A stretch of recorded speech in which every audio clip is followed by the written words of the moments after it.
Nissan, Mazda, Toyota alebo Honda. Boli to lídri japonského automobilového priemyslu. Predbiehali sa v technológiách, modernizácii, dizajnoch, ale aj v rýchlostiach a výkonoch. V 90. rokoch však niečo nesedelo. Všade, kam ste sa pozreli, či to bola Toyota Supra, Nissan 300ZX, Honda NSX či Mitsubishi 3000 GT, všetky mali 276 koní. Zvláštne, nie? Iný motor, iný objem, iní výrobcovia, avšak stále rovnaký výkon. Toto vyzerá ako nejaké konšpiračné spiknutie. Prečo by zrazu nikto nechcel prekonať konkurenciu? Poďme sa na to pozrieť zbližšia.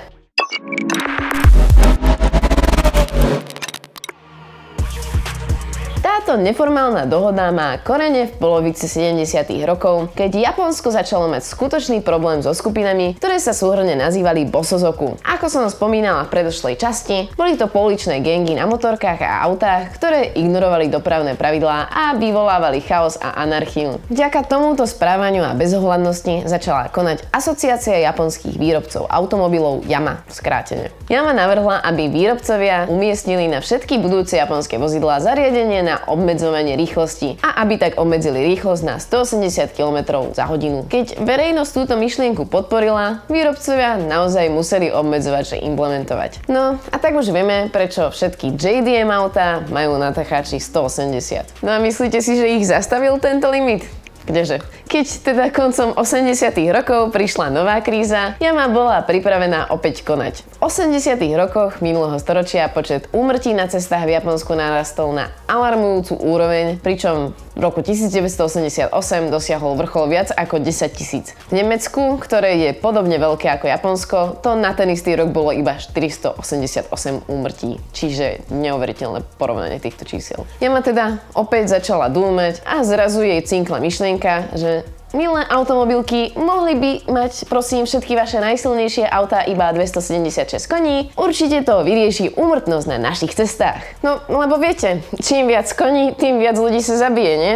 Jednoduchá matika, nie? A tak čo? Yama kričí, dohodneme sa? A všetci, že jasné, šmurk, Supra, šmurk, Skyline, šmurk. Čiže návrh bol načasovaný tak, aby sa zhodoval s uvedením Nissanu Fairlady Z, ktorý mal presne toľko konských síl náhodou. A tento čin si vzali k srdcu aj iné automobilky. Potom to vyrábali jedni z najznámejších terajších aut, ale všetky s výkonom 276 koní. No, pravdou však je, že tento japonský limit bol aj tak falošný. Väčšina hrdinských aut z 90. rokov túto hodnotu výrazne prekračovala. Inak povedané, mnohí výrobcovia aut tvrdili na papieri jednu vec, teda že ich vozidlá limit dodržujú, no v skutočnosti dosahovali veľmi odlišné výsledky. Jasným príkladom toho je Mitsubishi 3000 GT. V Spojených štátoch mal faceliftovaný 3000 GT VR4 výkon 320 koní a v Japonsku prišiel s výkonom 276 koní.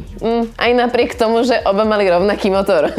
Je zábavné, že Mitsubishi sa ani neobťažovalo zmeniť hodnotenie krútiaceho momentu na modeloch JDM oproti modelom na trhu v USA. Len napísali nižšie číslo koní, aby splnili gentlemanskú dohodu. Mitsubishi tak nejak chcelo, aby všetci verili, že presne to isté auto, okrem výmeny na volante, produkuje v Japonsku o 50 koní menej ako v Spojených štátoch. Ďalším príkladom a možno aj známejším je Nissan Skyline GTR. Tvrdilo sa, že 34 GTR predstavuje limit 276 koní, ale celkom jasne, ako každý, kto s ním jazdil, videl ho v reálnom živote, alebo len si aspoň pozrel video na YouTube, vedel, že to bola veľká lož. Testovanie na brzde odhalilo, že R34 v realite produkovala okolo 330 až 40 koní, čiže takmer o 70 viac, ako sa tvrdilo. No a až koncom 90. rokov, keď boli zavedené bezpečnostné prvky, ako sú airbagy, napínače bezpečnostných pásov a protiblokovacie brzdy, počet smrteľných nehôd na cestách začal konečne klesať. Takže niektorí sa začali pýtať, či s tým naozaj má konská sila skutočne niečo spoločné. Nervozita začala rásť, keď zahraniční výrobcovia vyrábali stále silnejšie autá. To obmedzovalo japonský automobilový trh v zahraničí až do kľúčového a prekvapivo nedávneho roku 2004. V júli 2004 bývalý predseda Yama, Itaru Koeda, prišiel pred novinárov, aby im povedal pravdu. Yama nenašla žiadny vzťah medzi výkonom a smrteľnými úrazmi na cestách. Koeda vyzval na ukončenie gentlemanskej dohody. Už nemalo zmysel zakrývať oči pred realitou. Toto bol začiatok konca japonského limitu 276 koní. Celé roky sa predpokladalo, že ako náhle automobilka vystrčí krk a bude ignorovať túto hranicu, zvyšok bude rýchlo nasledovať. No a súdiac podľa toho, čo je aktuálne v japonskej produkcii, predpoklady boli naozaj správne.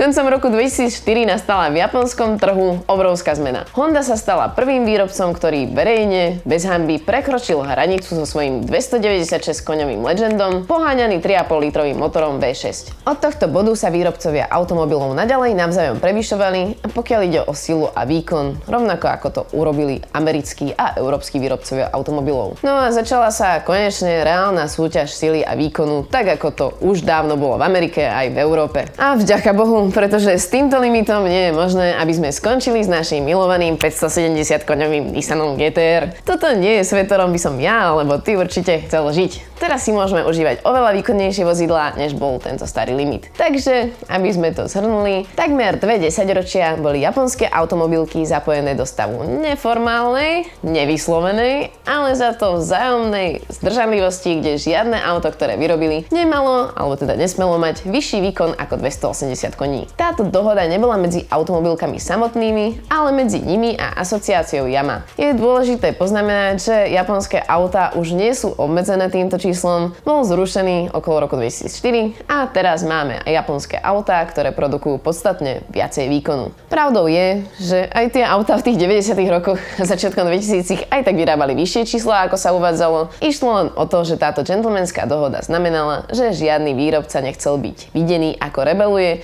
a nepriamo podporuje tie samovraždy na cestách. Ja som Smusiata a daj mi vedieť dolu do komentárov, ktoré auto z tejto éry ťa najviac zaujalo, alebo ktoré je tvoje najobľúbenejšie. Za mňa to bude určite Supra Mark IV.